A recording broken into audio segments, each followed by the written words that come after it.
हरे कृष्णा। आप सभी का हमारे चैनल सुकून भरी बातों में स्वागत है। आज आप सब कार्तिक महात्म्य के 27वें अध्याय का श्रवण करेंगे। आप सभी भक्तों का आज की कथा में स्वागत है।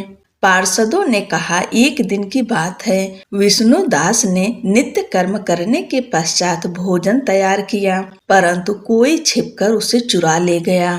विष्णु दास ने देखा भोजन नहीं है, परंतु उन्होंने दोबारा भोजन नहीं बनाया, क्योंकि ऐसा करने पर सायंकाल की पूजा के लिए उन्हें अवकाश नहीं मिलता। अतः प्रतिदिन के नियम का भंग हो जाने का भय था। दूसरे दिन पुनः उसी समय पर भोजन बनाकर वे ज्यों ही भगवान विष्णु को भोग अर्पण करने के लिए गए, त्यों ही किसी ने आकर फिर सारा भोजन हड़प लिया। इस प्रकार 7 दिनों तक लगातार कोई उनका भोजन चुरा कर ले जाता रहा। इससे विष्णु दास को बड़ा विस्मय हुआ। वे मन ही मन इस प्रकार विचार करने लगे, अहो, कौन प्रतिदिन आकर मेरी रसोई चुरा ले जाता है। यदि दोबारा रसोई बनाकर भोजन करता हूँ तो सायंकाल की पूजा छूट जाती है। यदि रसोई बनाकर तुरंत ही भोजन कर लेना उचित हो तो मुझसे यह न होगा, क्योंकि भगवान विष्णु को सब कुछ अर्पण किए बिना कोई भी वैष्णव भोजन नहीं करता। अतः उपवास करते मुझे 7 दिन हो गए। इस प्रकार मैं व्रत में कब तक स्थिर रह सकता हूँ। अच्छा, आज मैं रसोई की भली भांति रक्षा करूँगा। ऐसा निश्चय करके भोजन बनाने के पश्चात वे वहीं कहीं छिप कर खड़े हो गए। इतने में ही उन्हें एक चांडाल दिखाई दिया, जो रसोई का अन्न हर कर जाने के लिए तैयार खड़ा था। भूख के मारे उसका सारा शरीर दुर्बल हो गया था। मुख पर दीनता छा रही थी। शरीर में हाड़ और चाम के सिवा कुछ शेष नहीं बचा था। उसे देखकर श्रेष्ठ ब्राह्मण विष्णु दास का हृदय करुणा से भर आया। उन्होंने भोजन चुराने वाले चांडाल की ओर देखकर कहा, भैया, जरा ठहरो ठहरो, क्यों रूखा सूखा खाते हो, यह घी तो ले लो। इस प्रकार कहते हुए विप्रवर विष्णु दास को आते देख वज चांडाल भय के मारे बड़े वेग से भागा और कुछ ही दूरी पर मूर्छित होकर गिर पड़ा। चांडाल को भयभीत और मूर्छित देखकर द्विज श्रेष्ठ विष्णु दास बड़े वेग से उसके समीप आए और दयावश अपने वस्त्र के छोर से उसको हवा करने लगे। तदंतर जब वह उठकर खड़ा हुआ, तब विष्णु दास ने देखा वहां चांडाल नहीं है, बल्कि साक्षात नारायण ही शंख चक्र और गदा धारण किए सामने उपस्थित हैं। अपने प्रभु को प्रत्यक्ष देखकर विष्णु दास सात्विक भावों से वशीभूत हो गए। वे स्तुति और नमस्कार करने में भी समर्थ न हो सके।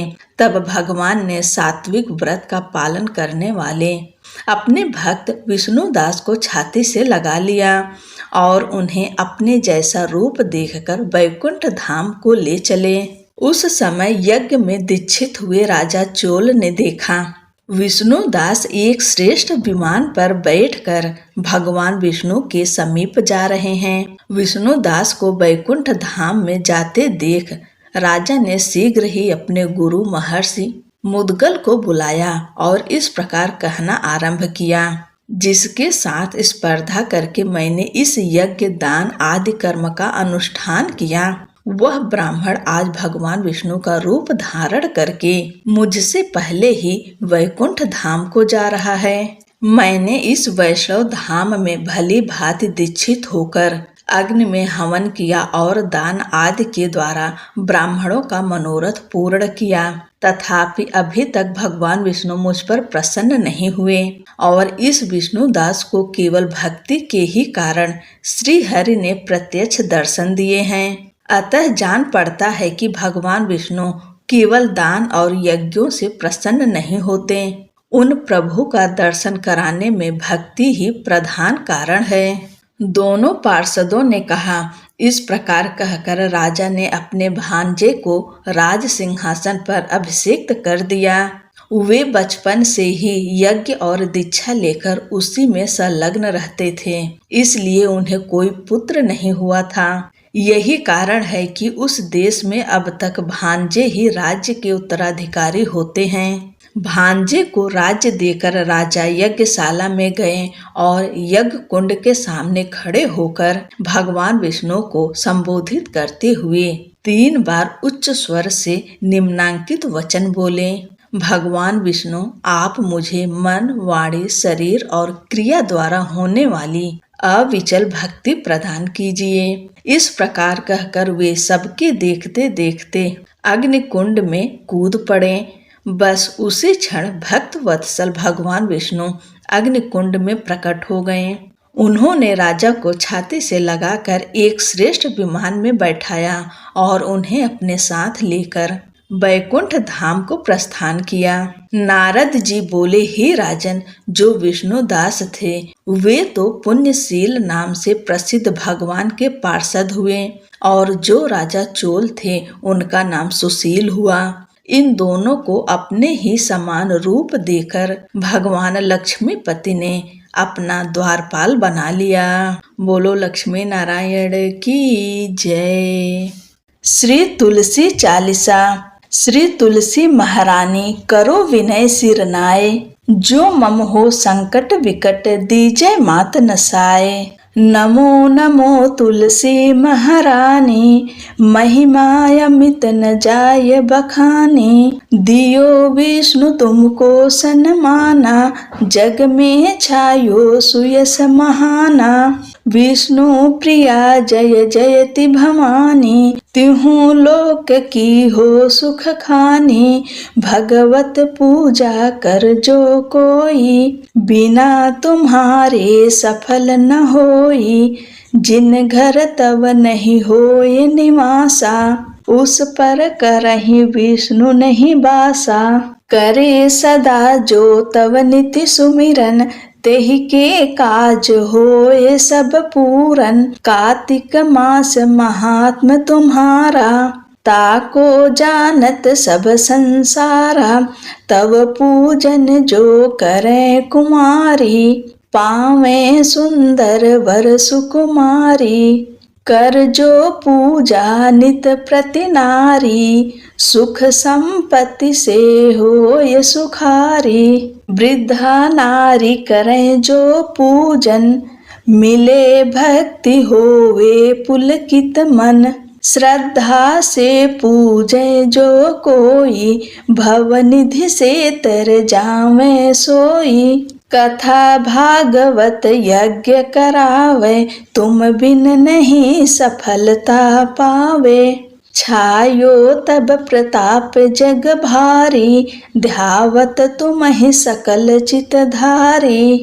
तुम ही मात यंत्रन तंत्रन में, सकल काज सिद्धि होवे क्षण में। औषधि रूप आप हो माता, सब जग में तब यश विख्याता। देव ऋषि मुनि और तपधारी, करत सदा तव जय जयकारी। वेद पुराणन तव यश गाया, महिमा अगम पार नहीं पाया। नमो नमो जय जय सुख कारणी, नमो नमो जय दुख निवारणी। नमो नमो सुख संपत्ति देनी, नमो नमो अघ काटन छेनी। नमो नमो भक्तन दुख हरणी, नमो नमो दुष्टन मद छेनी। नमो नमो भव पार उतारणी, नमो नमो परलोक सुधारणी।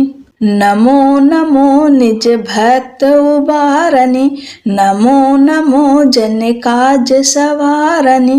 नमो नमो जय कुमति नसामनी, नमो नमो सब सुख उपजामनी।